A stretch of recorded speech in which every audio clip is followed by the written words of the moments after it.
पिछावा से मजा ज्यादा गगे में मिली बुझल पतली कोमर लागे ओठा रसीली पिछावा से मजा ज्यादा गगे में मिली होई जाई गरम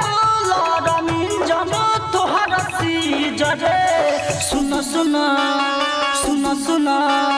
सुन सुन निके लागे लहंगा के चीजरे माराला तो माल जाई भीतरी पसीजरे सुन सुन निके लागे लहंगा के चीजरे बुझले लहंगा के चीजरे लहंगा के चीजरे मान जाई भीतरी पसीजरे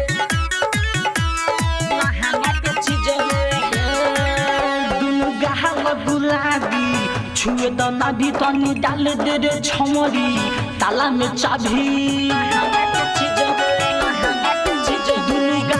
गुलाबी छुए देना भी तनी डाल दे रे छमरी ताला में चाबी हर बर में गड़बड़ हो ये छोड़ दे हमनी सके सुनो सुनो सुनो सुनो सुनो सुनो निके लागे लहंगा के चीजरे माराला तो माल जाई भीतरी पसीजरे सुनो सुनो निके लागे लहंगा के चीजरे बुझल लहंगा के चीजरे लहंगा के चीजरे मान जाई भीतरी पसीजरे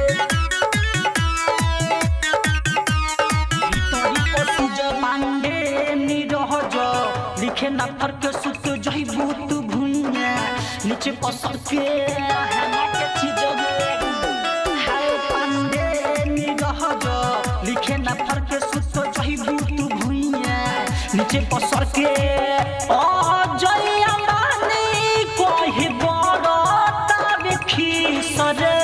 सुनो सुनो सुनो सुनो